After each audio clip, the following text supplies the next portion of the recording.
Gregory Morales disappeared on August of 2019. His remains were found 10 months later on June of 2020.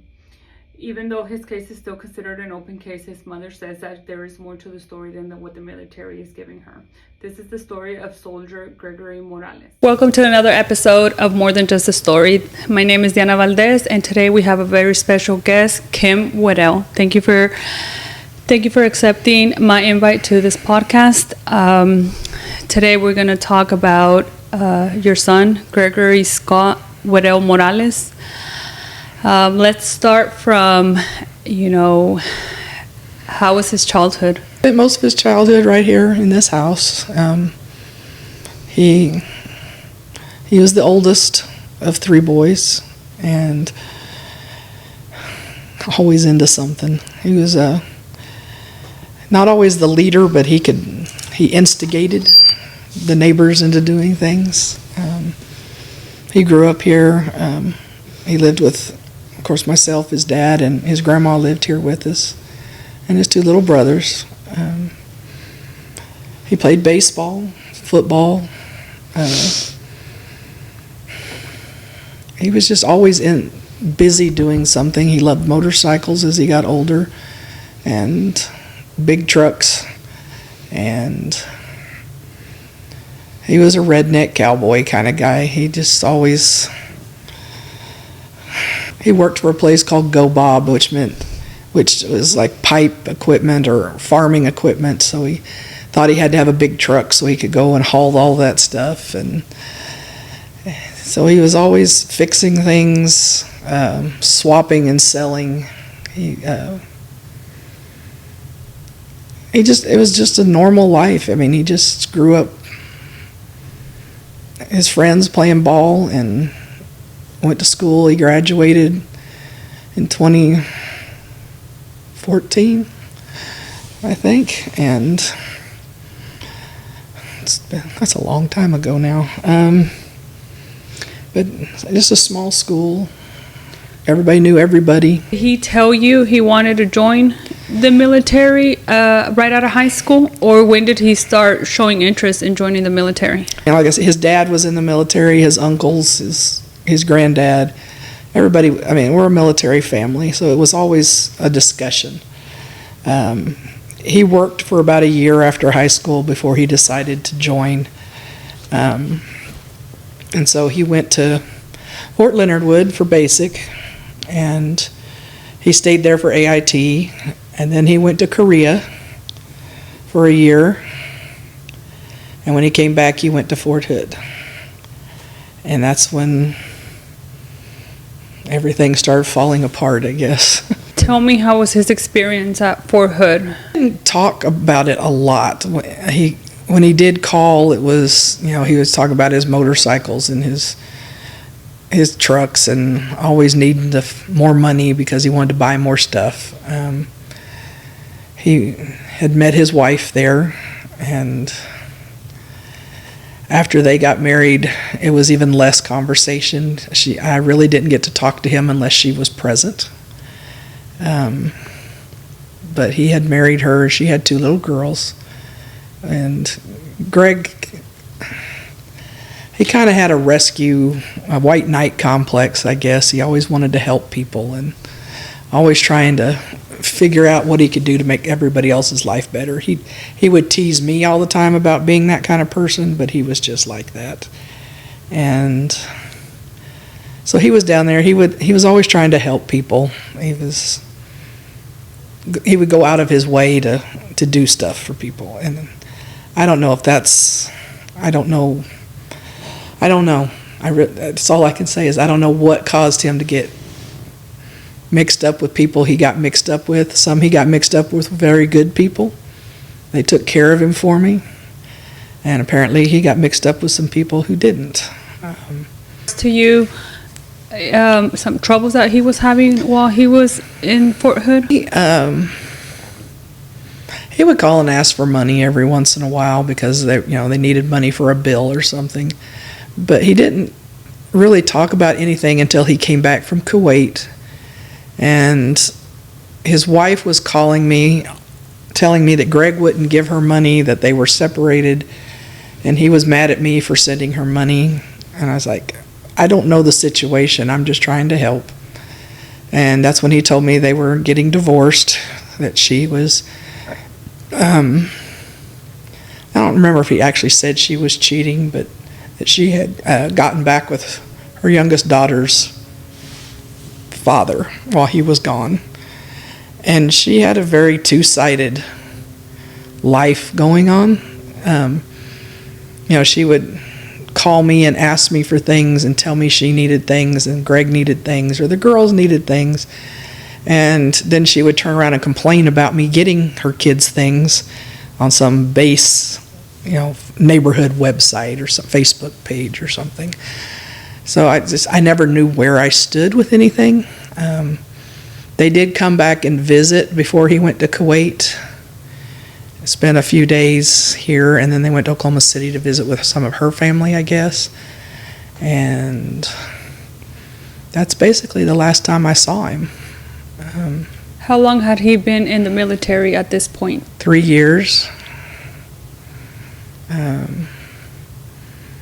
It was about 3 years. And then he spent 9 months or so in Kuwait. And then he came back, and he was getting ready. It was ending up his 4th year. And he had talked to my dad. He said he really didn't know what he wanted to do. Did he want to get out of the military? Did he want to stay in? But he wanted to go to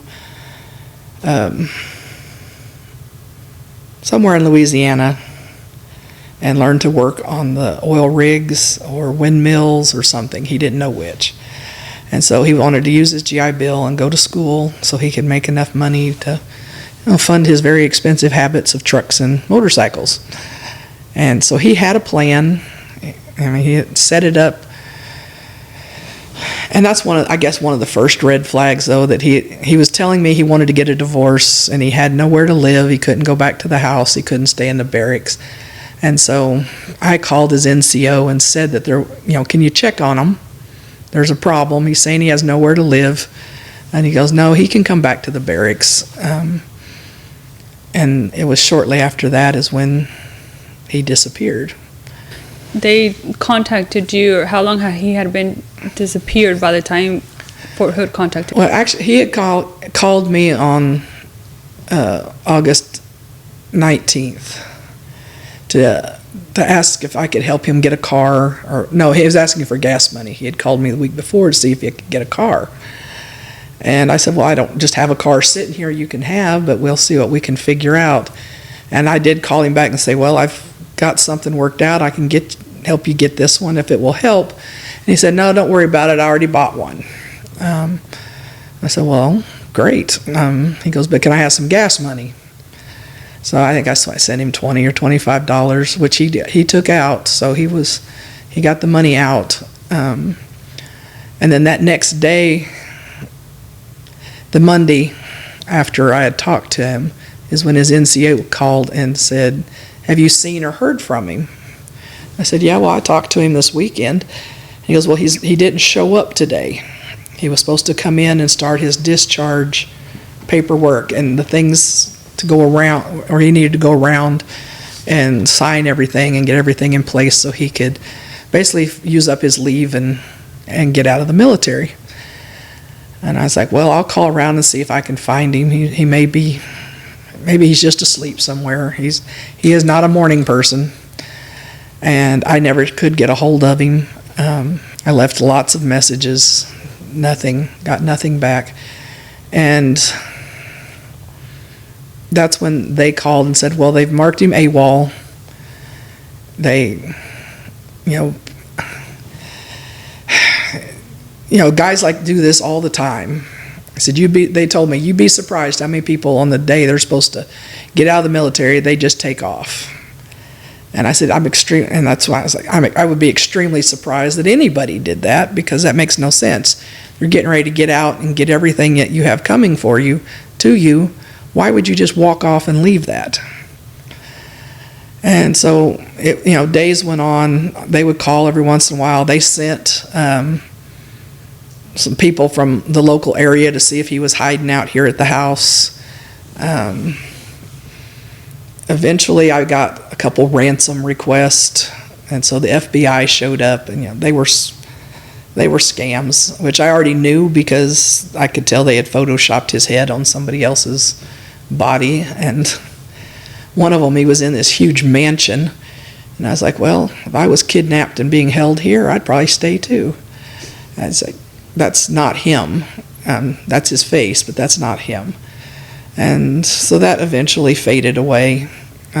People would call tell me where they thought they'd seen him. They would call all the time and say, oh, we see him, he's here, get somebody over there. And so, of course, I wouldn't take any of it as a lie. I was just like, okay. And I had people that I knew that lived down there that would go and check out the areas. I had one lady who actually called me and said, he's at the Walmart in Sepulpa. I don't know what your problem is. Well, no, that's his little brother. They look exactly alike. But, so yeah, Andrew can't go anywhere, and the people don't think that he's Greg. That was kind of rough on him for a while. I mean, they didn't really call and check or care. I mean, like I said, they did their requirements. They sent somebody to make sure I wasn't hiding him, and that's basically it. And then they would call every once in a while and give me a canned speech about, all of his people in his battalion and us. We're all worried about him. We're sorry for anything that's going on. What can we do to help? I mean, it was like word for word every time somebody would call, it was the same speech. I talked to the Killeen Police, and they said, well, we don't have very much equipment. We rely on the military base to help us find a lot of people and to ping phones and do all of this. And then you talk to CID, and they're like, well, we don't have any equipment. We rely on Killeen Police to do all of this stuff. And the MPs are like, well, we don't have anything to do with it. It's a CID issue. So there was a lot of passing him around. I couldn't get anybody to say, yeah, we're going to look for him. They did. They came right out and told me that it would be my job. I needed to get on Facebook and see what I could find. I'm like, I'm not trained to do any of this. You hadn't signed his contract to be released or got his money or anything like that, but it was your job.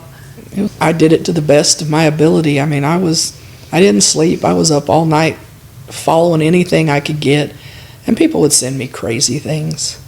But, you can't throw any of it out. You have to, what if this is the one crazy thing that really is right? And this went on for a while. I mean, it wasn't until Vanessa's family was raising all kinds of heck, and all of that was going on. So from August to April, I didn't get a lot of help. I didn't get anybody who would call me back. The one time I called CID, they said, oh, well, can you give us your phone number? And how are you related to him? Which means they hadn't done anything. Because I had called them, I said, Vanessa has only been missing a short time, and you've got a reward out for her. You told me you were going to put a reward out for Greg, and you haven't ever done it. And then the next day, a reward poster popped up for $25,000. I don't think they got any real hits on that. There was some people in the cul-de-sac where they did eventually find him, who said they might have things on their camera that would show the car coming in and cars leaving. But then when they went back, the police went back to talk to all these people, suddenly nobody had anything. And I know this sounds like I'm all over the place, but that's how this whole case went. It was all over the place. We kept putting out, we had the VIN number of the new car, and we had a description of the car. We didn't have the paper tag. And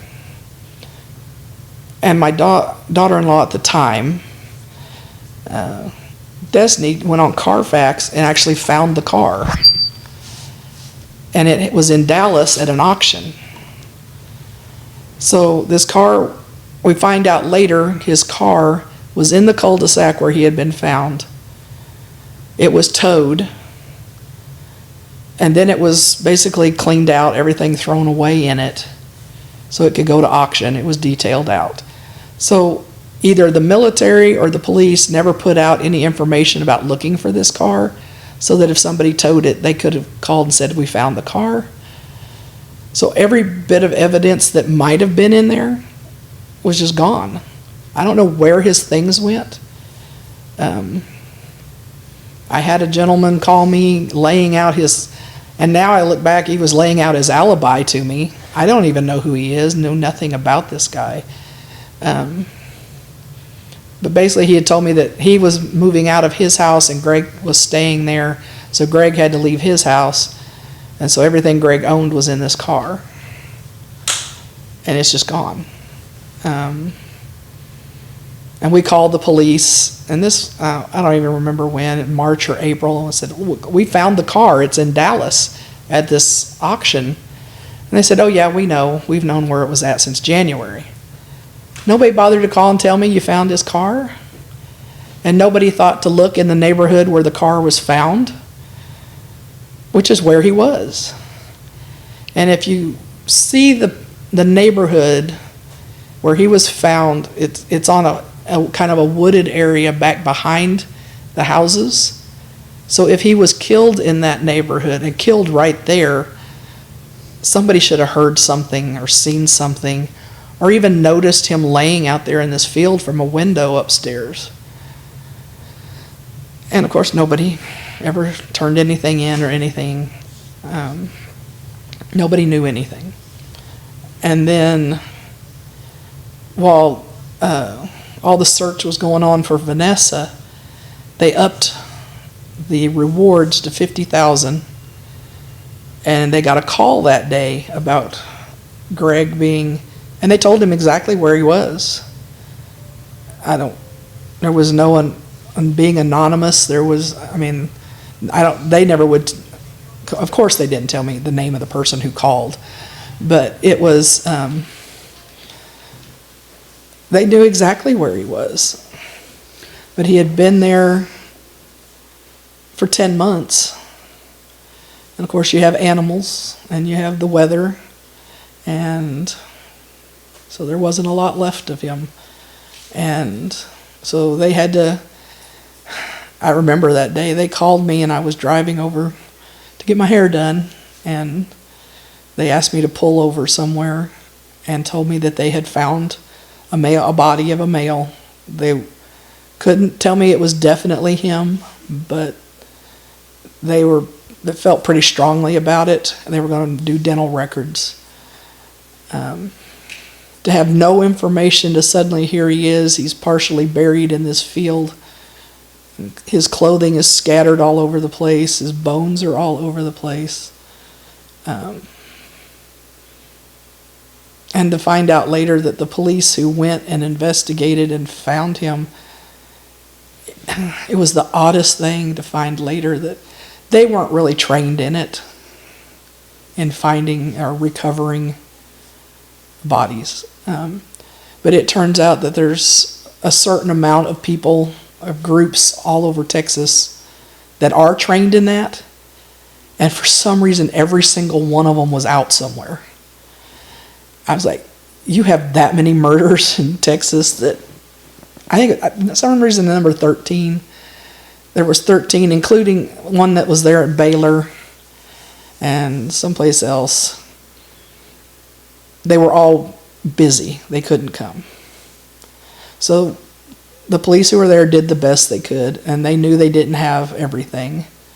Like I said, some wild animals, some domestic animals, I'm sure. I don't know. I had nightmares for months about him just laying in that field. Nobody caring to look for him. And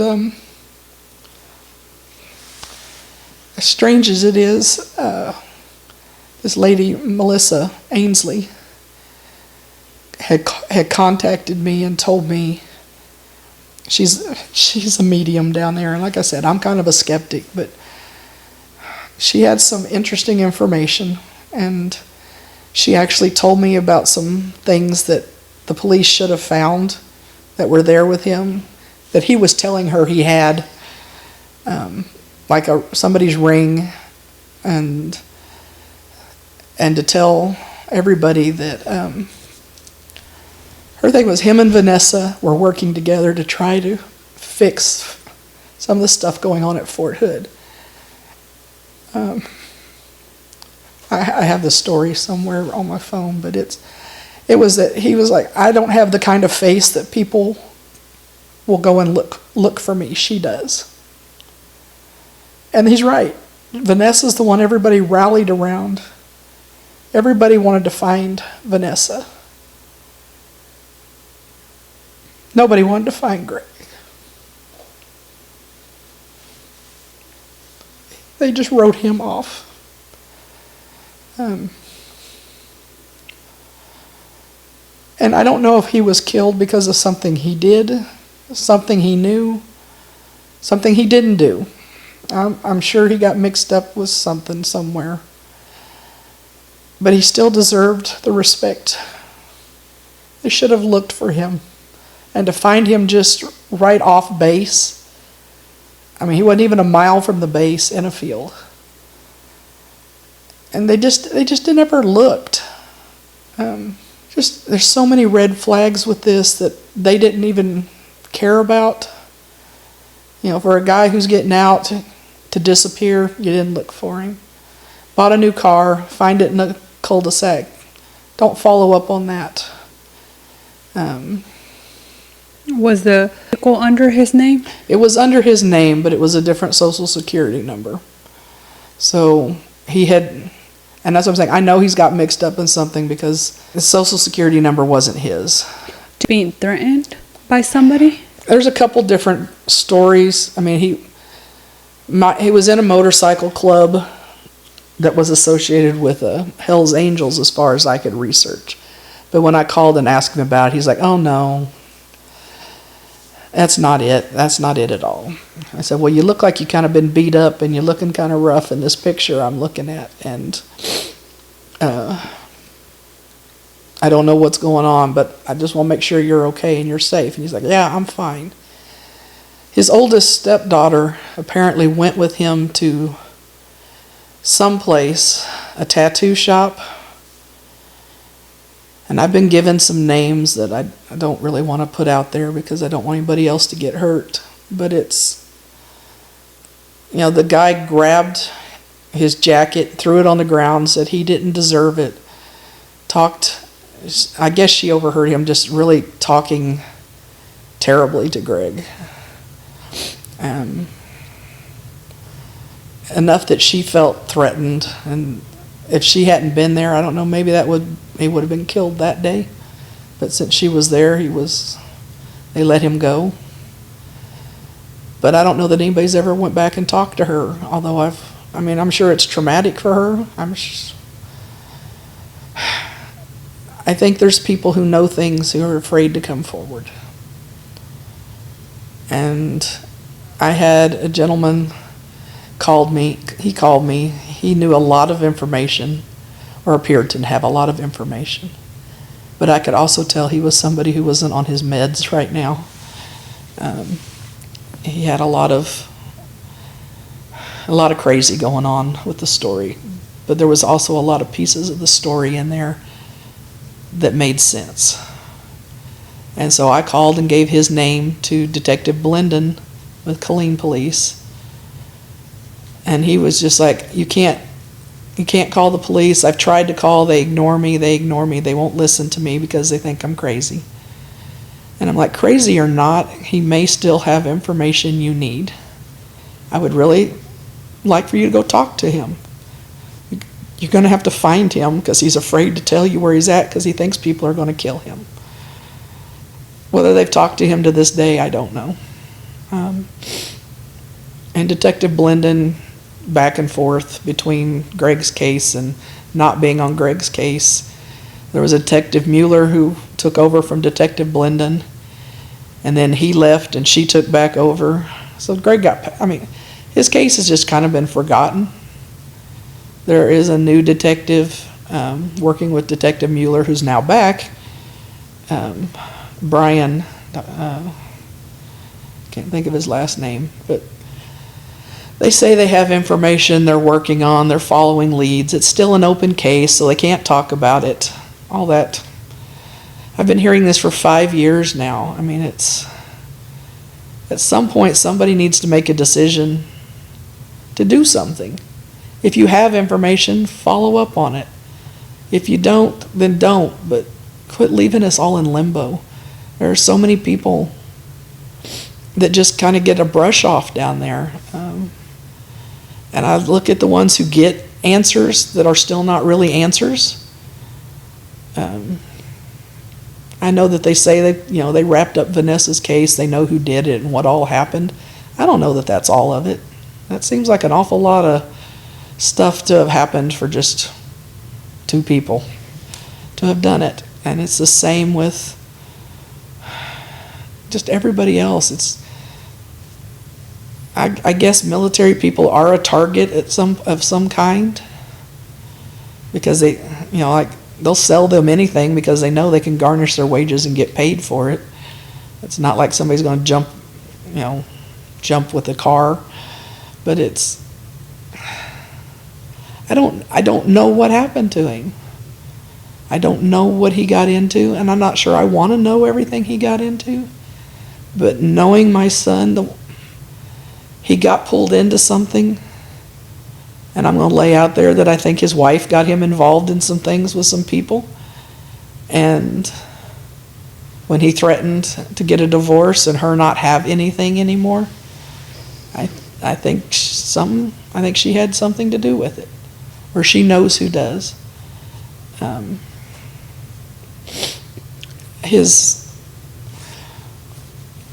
Whatever his benefits are, that you're just used to have to go in person and change everything, you can now do it on a computer. And if she had control of all of his information, she could go on a computer and change it. Why, if he's getting a divorce, would he suddenly change her to his beneficiary? Makes no sense. When he was here the last time we saw him, he told his brothers in a joking way, he goes, "I'm going to Kuwait. Something happens to me, you guys will be rich." I mean, he was joking, and then suddenly he comes back from Kuwait, he's going to get a divorce, and he puts it in his wife's name? That doesn't make sense. And I don't know that anybody's ever got any money from it. I mean, it's not something I'm going to see. But there's just too many pieces that don't fit together. Just too much that doesn't make sense. Did the police ever interview her or follow a lead since they were still married, or who was the last person to see him alive? She claims she hadn't seen him for 2 or 3 days. She's been arrested multiple times for different things after he went missing. They did talk to her, but I don't know that they ever got anything that they could pin it on her. Of course, they're still not even telling me officially how he died. That seems there wasn't a proper investigation done either. Like, the car was towed and there was no evidence taken from the vehicle. You were not notified. So it seems like there was a lot of information that was lost that could have been crucial for his case. See, when Congress sent the group of people down to do an investigation, a congressional investigation, they in the report it says they dropped the ball on him. Nobody investigated what they should have. That basically his case is a mess because nobody did anything. He's AWOL, signed the paper, says AWOL, and let it go.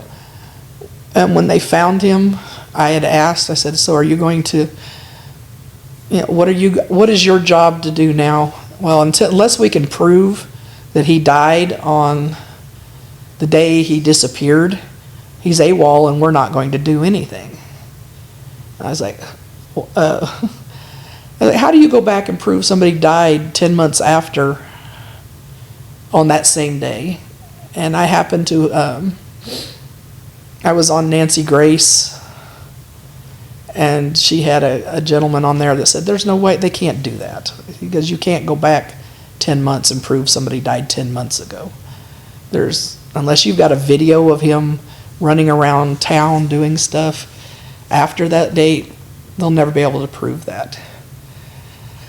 And I was like, at that point, I'm kind of numb. I don't know anything. I don't know who to trust. I don't know who to even listen to. And right after that broadcast that she did, they came back and said they were going to give him full military benefits and burial. I mean, he basically would be buried with military honors. Now, at this point, I'm not sure I was really excited about military still being involved with him, but I think he is proud enough of being in the military that that's what he would have wanted.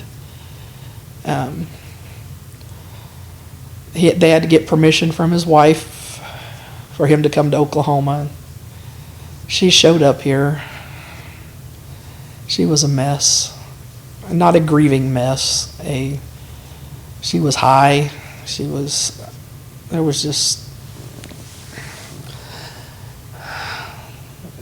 mess. She couldn't walk straight. She dropped everything that they gave her, the flag, everything got dropped because she just couldn't even stand up to walk. She went back to Killeen and she got in some trouble with, I don't know how she was still living on base a year after he was dead. She got arrested or taken in, questioned over animal cruelty.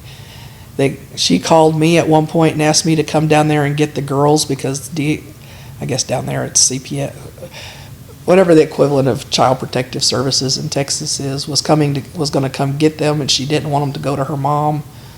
And I said, well, I was a foster parent at the time, so I was like, well, I'll come get them, but I don't want to get in trouble for crossing state line with 2 kids that aren't mine. You're going to have to sign some papers or do something giving me guardianship. And then she called back and said, never mind, they already came and got them. There's a lot of the stories about that religious group down there that targets soldiers that her family's involved with, and they wanted money, so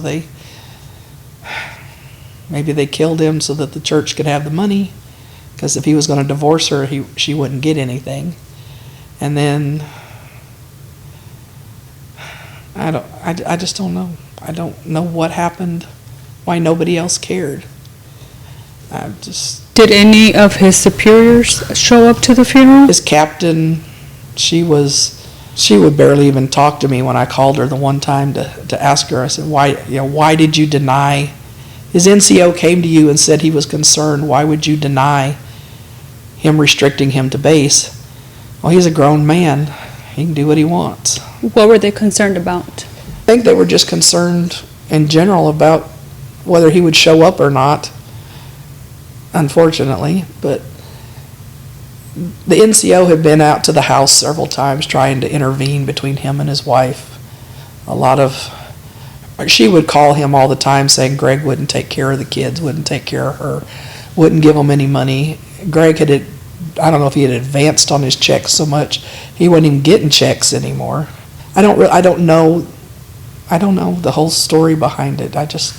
She would try to stir up mess, and he would go out there to try and intervene between the two, and he was worried about him. Or come to you to tell you something was happening to him, or that he was concerned about something? He never did really come to me. Like I said, she kept him under control while they were together.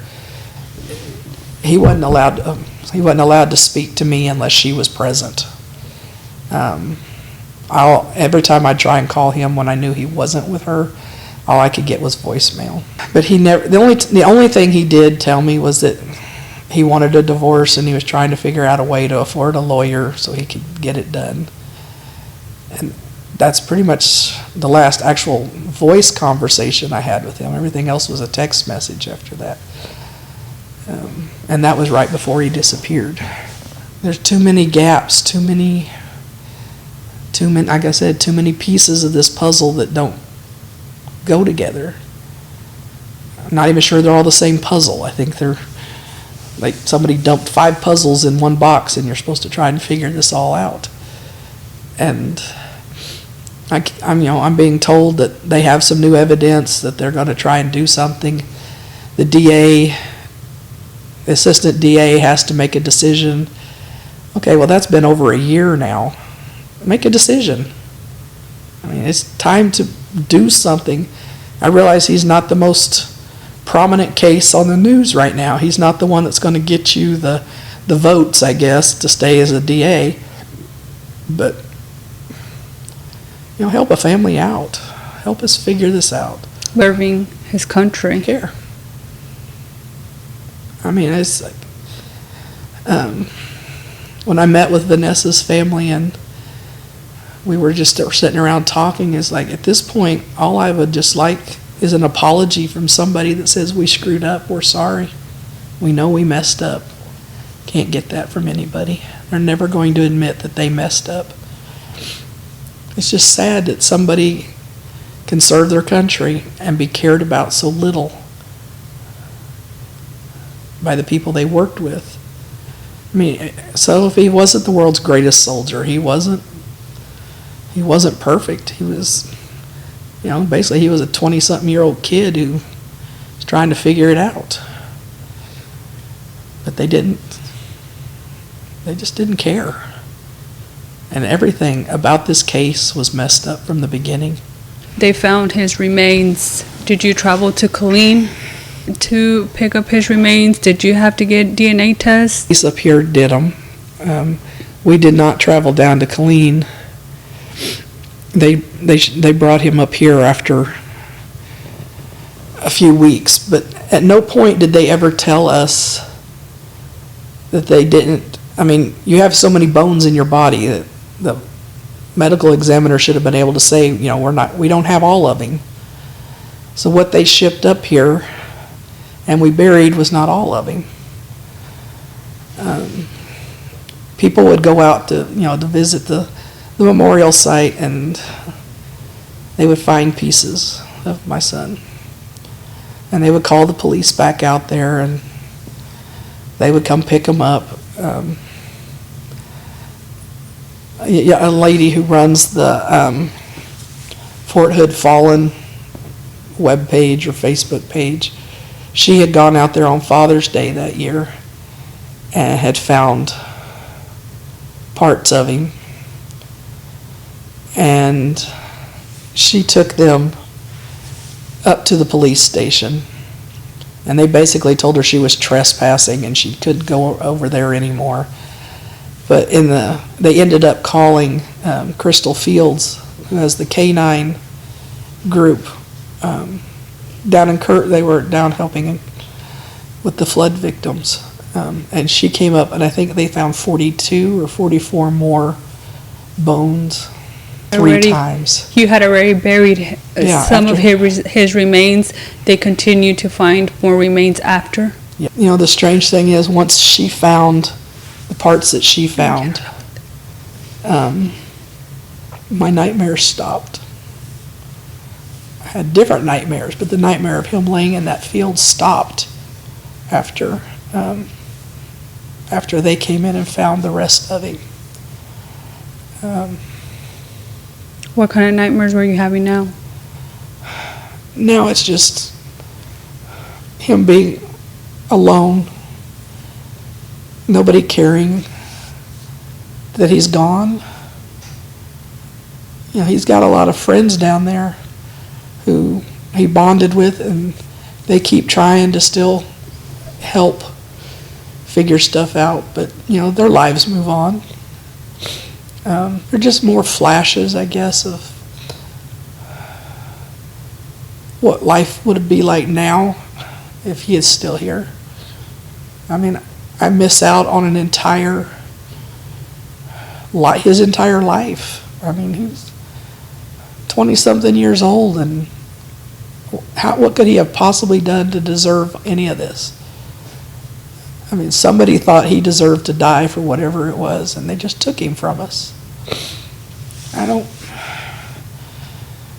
And so I have nightmares about him being taken to a field and killed execution style, or them beating him up and dragging him out there and throwing him in this cul-de-sac. That's not the memories I want of my son. And then you have the nightmares because you're not having nightmares. You might have had a good day and you're feeling guilty because I should have protected him. He was my son. I don't know. Somebody just thought it was okay to just take his life.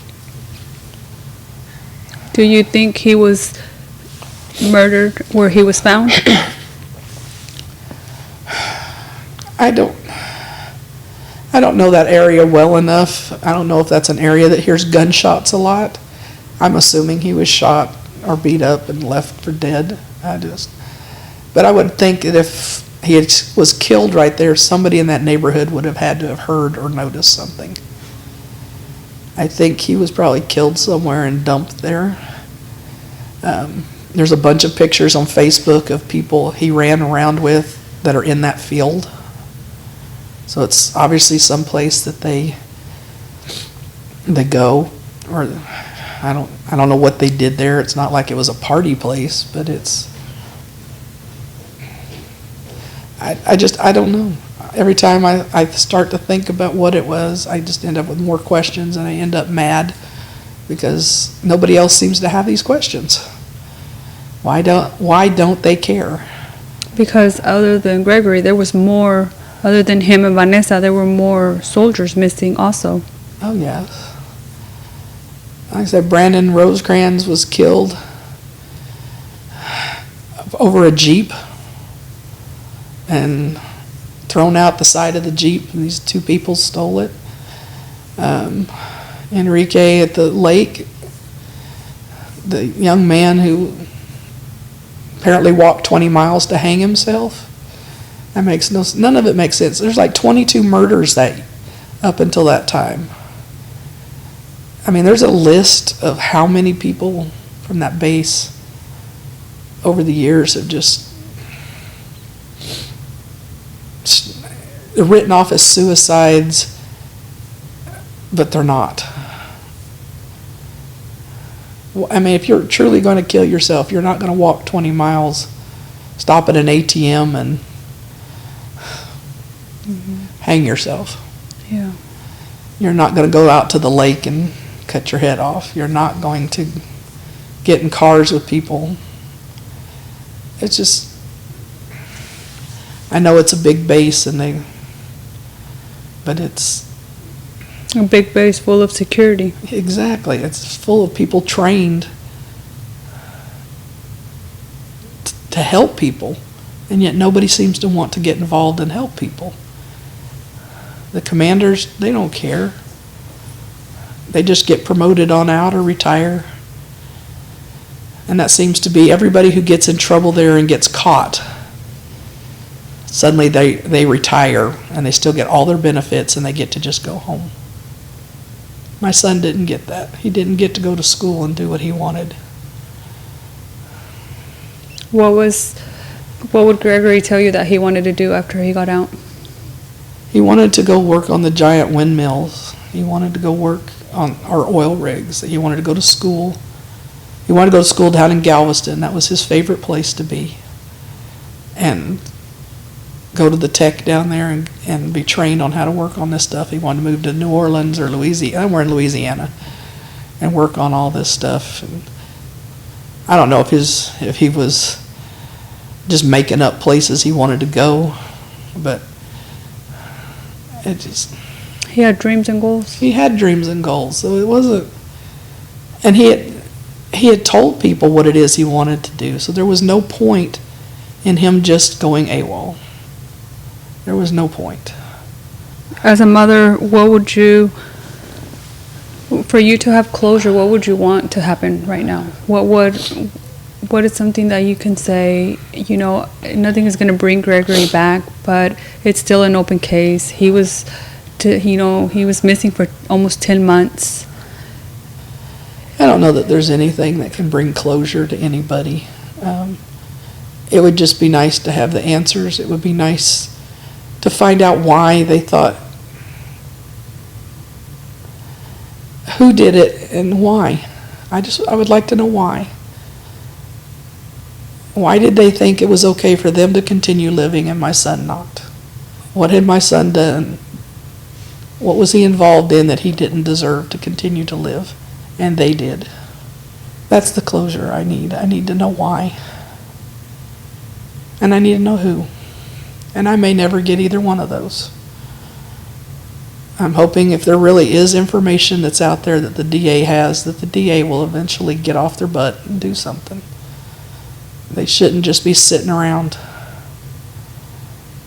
Because it's kind of odd also that he was missing for 10 months, and then after his remains were found, many other people just kind of started finding his remains. Yeah. Also, but what about the time before? How come people, missed it? I just don't think they were sending people who knew what to do. After the investigation from Congress, before I was like, CID screwed this up. I don't know that I blame CID so much as I do just the military as a whole, because they were sending kids fresh out of basic and AIT down there to be trained by two guys who all they were doing was pushing papers, according to this report. And so who was actually going to show up and do anything? They weren't trained to do anything. The Killeen Police obviously aren't trained to do it either. They call in from other places, and none of those were working.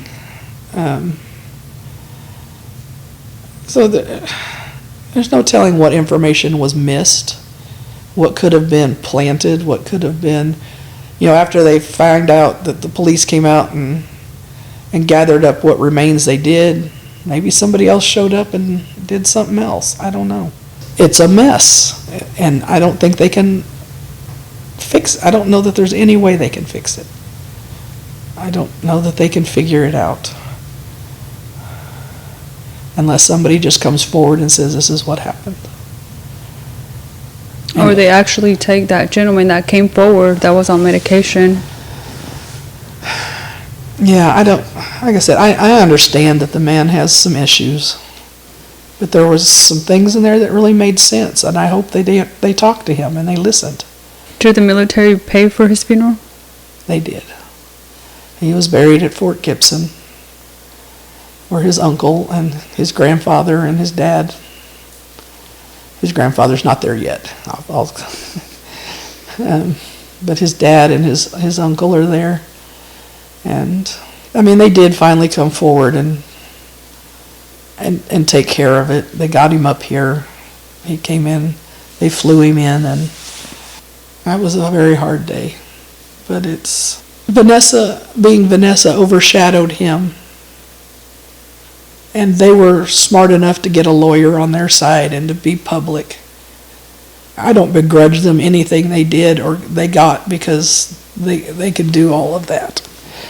I didn't even know you could do that stuff.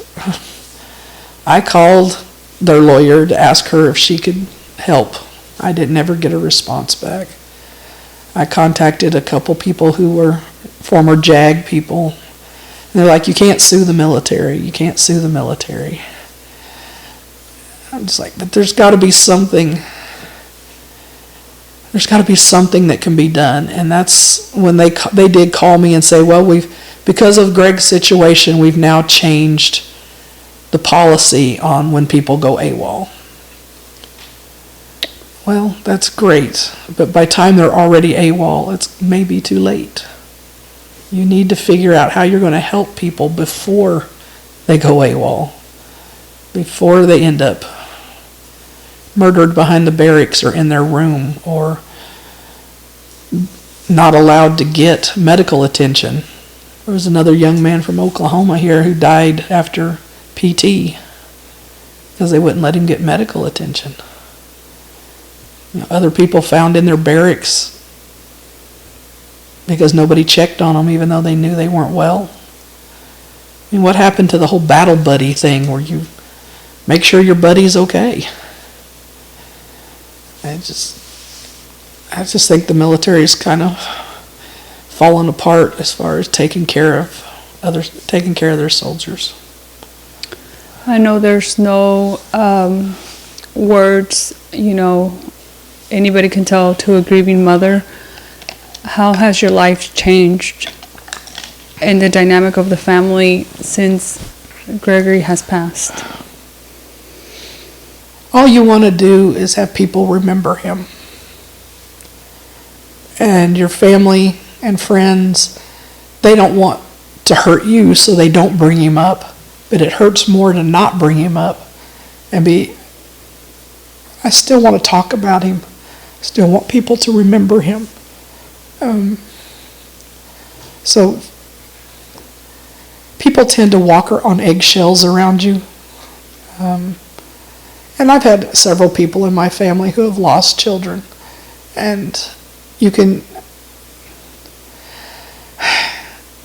it's difficult to be, just to be around family sometimes who knew him and they're afraid to talk about him.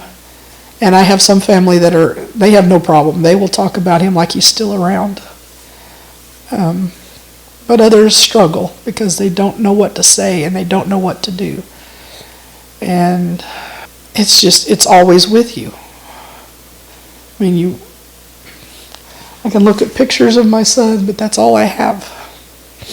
His brothers are grown up and having kids, and they're continuing to get older, and he doesn't.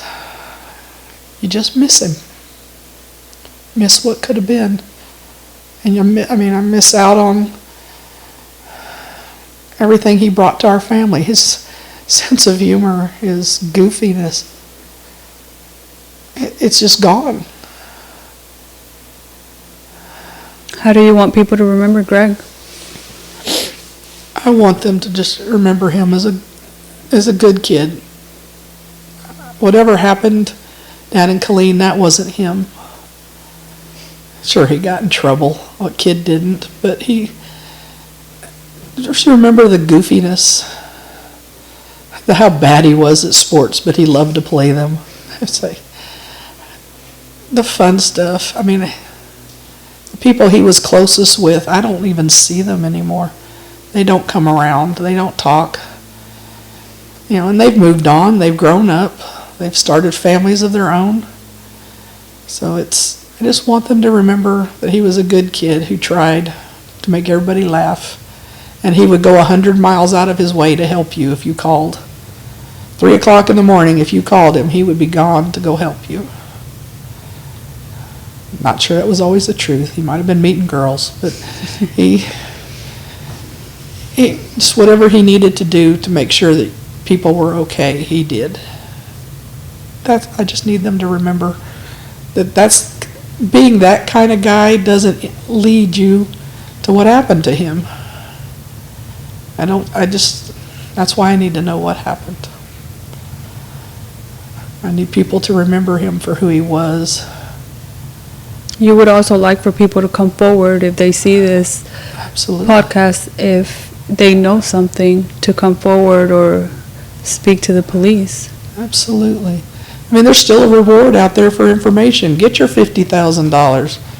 Call and tell them what you know. Somebody knows something. Somebody was there. They know what happened. Somebody did it. They knew enough to call and tell you where he was at. Then somebody knows more. As far as I know, nobody ever collected on the reward for the information. And I'm not saying do it for just the reward. Do it because it's the right thing. Greg deserves that. We just all deserve to know what happened. Do you have a message for the police, for the military? My message is still the same. Take care of your soldiers. Step up and do the right things. Don't, if you know they're having problems, and I realize commanders, NCOs, you have a lot of people underneath you that you're responsible for. But I know when my dad was an NCO, his soldiers were out at our house all the time for barbecues. I mean, he knew them. I don't think they know them anymore. They're all separated. But just know your soldiers and be there for them when you need to. I need the military to be willing to say, we screwed up. I mean, you already know we can't be sued, so what is an apology going to cost you? What is it going to cost you to say, we messed up, we're sorry? We're going to do the right thing. And then do the right thing. Don't just talk about it. Don't just give me a canned speech. Just take care of your soldiers. What do you say to other grieving moms that are going through the same thing? Not the only thing, just know none of us are alone. There's a lot of us. I mean, the whole Gold Star family thing, it's really, I mean, we may not talk to each other every day, but they show up and they support each other when we need them. So don't hide, don't be afraid, ask for help. If you're struggling, call one of us, call somebody. We can all just sit and cry together if that's what we need to do. Unfortunately, you're not alone. There shouldn't be as many of us as there are. And there's a whole different, there's like different groups of grieving parents. Of course, there's the automatic grief that associated with that, them being killed in action. But how many others there are of people who were killed on base, killed, suicide, killed by their so-called friends. I mean, there's all of these different subgroups, but we're all still grieving parents, and we all still need people to be there for each other and to care, and know that there are people who do care. You call me, I would never not answer the phone, and that's the same with everybody else. They're there when you need them. Just put a message on Facebook that says, somebody please call me, I need to talk, or just call somebody. Because nobody else out there is going to understand what you've gone through and what you're going through and the battles that are being fought at the White House and in Congress about getting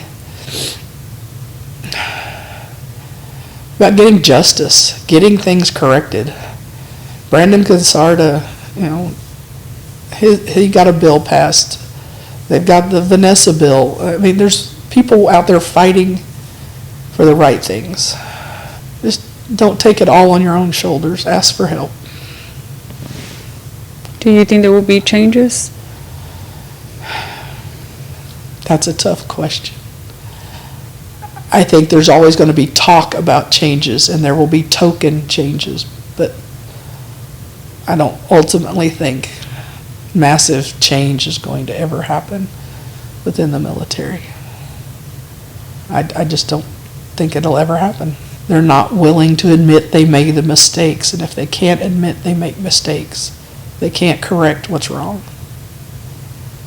So until that day, until somebody holds the position that can actually do something, it's not going to happen. And also prevent it for further soldiers. Absolutely. The preventive would go a whole lot further if people would just step up and I don't know, it's just, you need people to step up and do the right thing. But you got too many people who are afraid of retaliation, who are afraid of what's going to happen to them if they come forward and talk. And I don't know how you build a base of trust among soldiers if they're afraid to come forward and say what's going on. And if they do come forward, it's usually too late. They come after the fact, and then they end up being the ones punished. Well, I hope that somebody sees this message and comes forward. You know, like you said, nothing will bring closure, but at least something will, you know, if somebody comes forward, it will give you some answers. No mother should be grieving the death of their son and still not have answers on what really happened, you know. So I hope somebody does see this and comes forward. That would be my biggest wish. If you know something, tell it. Come forward. Like I said, do it anonymously, but come forward. That's what you have to do to protect yourself. I don't want anybody else getting hurt over saying anything, but come forward, please. Well, I appreciate your time, Ms. Kim. Thank you so much for your time, and like I said, hopefully after this podcast is released, maybe you can have some answers. Well, thank you for caring enough about Greg to come and ask. He's I feel like he's just been forgotten again, so it's nice to talk about him. He will always be remembered. That's my goal. Thank you.